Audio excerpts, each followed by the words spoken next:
दादांचे चिरंजीव शंभू आहेत. शंभू माझ्या कॉन्टॅक्टमध्ये असतो. काही असू द्या, एक गाडी मथुरची पडली, दादा बोलले सर्जाला कधी घेऊन येऊ मुंबईमध्ये. म्हणजे आज म्हणजे मला निंबाळकर सरांची आठवण जागी झाली. निंबाळकर सर कसे फोन करायचे, भाई कधी आणू, कधी येऊ घेऊन, बिनतोड कोणाशी पकडायची, कोणाशी धरायची. म्हणजे एखादा जर माझा कुठेतरी माझी हार झाल्यानंतर मग ते त्यांना पण किंमत आहे आपली, बाबा या क्षेत्रामध्ये आहेत, माझे पण कोणतरी देवासारखे माणसं आहेत. म्हणून ताईंनी जो निर्णय घेतला आणि ज्या घरी दिला नंदी, त्या नंदी खरोखर एकदम चांगल्या घरी दिला आणि सुखाच्या आणि आनंदाच्या घरी दिलेला आहे. कारण की समजतं ना, जेव्हा सर्जाची केअर करताना ते पण आपल्याला विचारत राहतो ना, आपण पण त्यांना विचारत राहतो.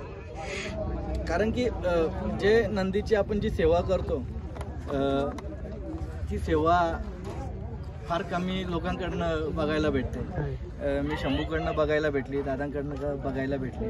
म्हणून मला खूप आनंद वाटला त्यांना आज भेटून. आणि याच्या पुढच्या मैदानामध्ये जो पण मैदान येणार आहे तो सर्जामध्ये मथुर पळणार आहे. कारण की समीर भाईंना पण बोललो, शुभमला पण बोललो, आपल्याला ह्याच्यामध्ये पण आधी पळायचं आहे. पण हा किती दिवसापासून चढवड चालला होता दादा पहिला आपला. हे दोन्ही पहिले घरचे आहेत, सर्जा घरचा आहे, मथुर घरचा आहे. हे आपण कधी सोडून आणून पळू शकतो. आता हे जाकीरबाई शाकीरबाई नवीन आहेत, नाही खूप दिवसापासून आपण त्याचे पैसे सुद्धा लावले होते. म्हणजे या शर्यती क्षेत्रामध्ये खूप वेगळ्या पद्धतीने पैसे लावले होते त्यांच्याबद्दल. आम्ही तुम्हाला फोन केला, मी काय शब्द असतो, दादा बैल तुमचाच आहे.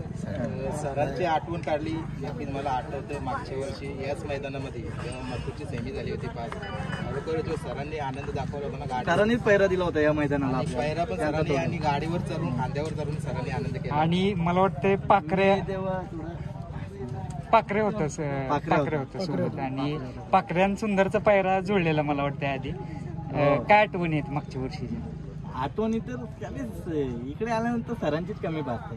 म्हणजे एक आपण मनापासून एखाद्याला मानत होतो ना, तो म्हणजे वेगळा व्यक्तिमत्व होता सरांचा.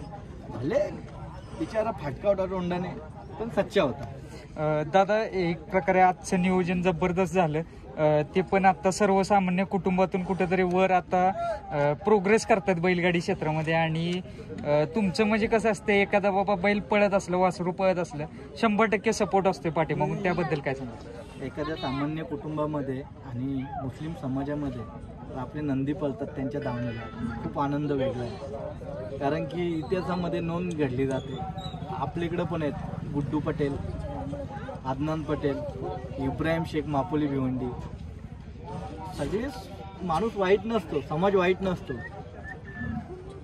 आपल्यामध्ये पण ते लोक आपल्या नंदीला देव मानतात आणि देवाप्रमाणे ते त्यांची सेवा करत असतात. म्हणून त्या नंदीमध्ये पाळायची खूप इच्छा होती राजामध्ये. आणि त्याची मी विक्रमी खरेदी करणार होतो. त्यांना कधी समोरासमोर विचारा.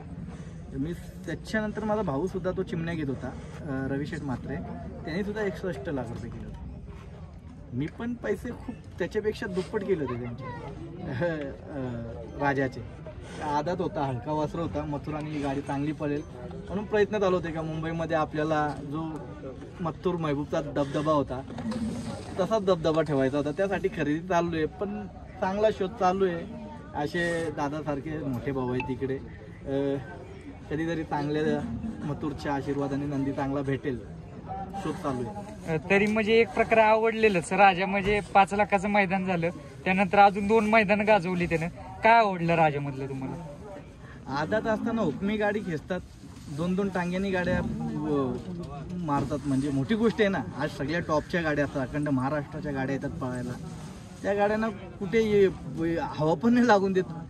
म्हणजे स्पीड असेल ना, त्यांना वेग असेल ना. आपला मथुर तर शहाणा आहे. जेव्हा अस्तित्वाचा विषय येतो तेव्हा दादा कोणी असू द्या. मग नक्कीच आता तुम्ही आता विषय काढलाय की जेव्हा मथुरच्या अस्तित्वाचा प्रश्न येतो तेव्हा मथुर दाखवून देतो तो काय आहे.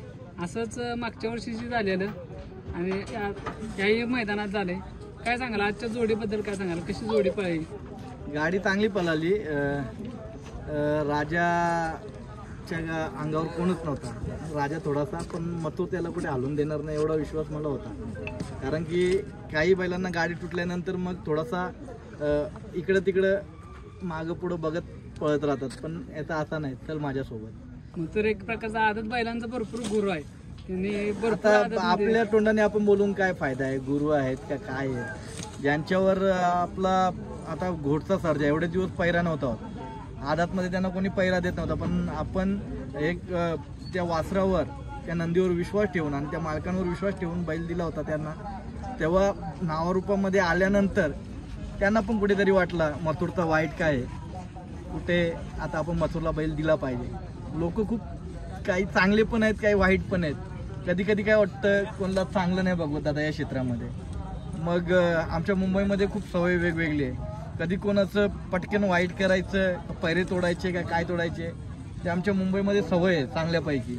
पण या सगळ्या गोष्टी बंद केल्या पाहिजेत. आपण एक शेतकरी वर्गामध्ये, एक सामान्य कुटुंबाचे, आपल्या एक शर्यती क्षेत्रातला कुटुंब आहे. आपण सगळे एकत्र येऊन प्रत्येकाच्या नंदीला जो पलतोय ना त्याला पुढे न्या, तो कोणाचाही नंदी असू द्या. मग त्याच्यासाठी आपण सगळे एकत्र येऊन या सगळ्या गोष्टी थोड्याशा लांब ठेवल्या पाहिजे, कारण की येणाऱ्या पिढीला आपण वळण चांगला लावला पाहिजे या शर्यती क्षेत्रामध्ये. दादा, मथुरचं एक तुमच्या हृदयामध्ये एक वेगळं स्थान आहे, त्याबद्दल काय सांगाल? कारण कायम म्हणजे सकाळी उठो दिवसभर तुमचं मथुर तोंडातून नाव निघतच असते, त्याबद्दल काय सांगाल? आता मथुर दादांचा काय भाऊ माहिती आहे का, मथुर 10 वेळा नाही लाखो वेळा मी सांगत राहील का हा आमचा लास्ट श्वास आहे. मथुर किती मी नंदी खरेदी करणार, आणणार, त्याच्या पुढचे वेगाचे ठरणार, पण त्याची दर्जा कोणच नाही घेणार, कारण की तो एकदम आमच्या इथं बसलेला आहे पूर्ण कुटुंबाच्या. त्याच्यामुळं त्याला कुठे मोल नाही ना तोल नाही ना काहीच नाही त्याच्या पुढं. एखाद्याला मर्सिडीज आवडते, जागवार आवडते, अजून टॉपच्या गाड्या आवडतात, पण आम्हाला त्या गाड्या घोड्या लांब राहायला पहिले आमचा मथुर.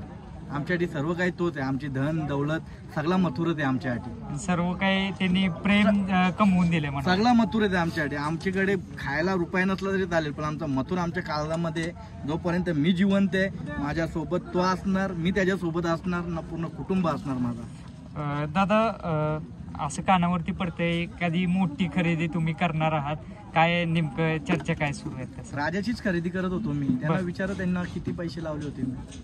आता ते ज्यांची वस्तू आहे त्यांनी आता आपण एवढे पैसे मोजतोय, त्यांनी एकदम मनाने दिली, खुले मनाने, तर आपल्याला कसा पैसे दिल्यासारखा खुले मनाने दिल्यानंतर वस्तू पण लाभते, नंतर ते काजकूजवाला काम नको.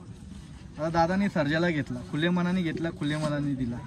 आता ते पण सरांचं नाव काढतात, काही संबंध नाही सरांचं नाव घ्यायचा, तरी सुद्धा ते सरांचं नाव जोपासतात, त्याच्या मागे सरांचं नाव लावतात. याला बोलतात माणुसकी. आपल्या या शर्यती क्षेत्रामध्ये माणुसकी आहे. असे माणुसकीतील नाते गोते दादा, म्हणजे एक मथुरची गाडी पडल्यानंतर दादा मी बोललो, दादा मला पहिले आत्ता घेऊन जावं दादा सोडून. म्हणजे मला असं वाटलं का चांगल्या घरी दिला, जो सर्जा नंदी दिला तो चांगल्या घरी दिला आणि चांगल्या कुटुंबामध्ये दिला. बिनजोडला ही आम्हाला जोडी पळताना दिसेल 3 फेऱ्यात लगेच दिसणार आहे. लगेच आता दादा बोलेल तेव्हा 3 फेऱ्यात, मुंबईला बोलेल तेव्हा मी, कारण की मुंबईचं नियोजन माझ्याकडे असेल, घाटावरचं नियोजन दादा करणार, कारण की त्यांना कुठे पळायचं ते ठरवतील.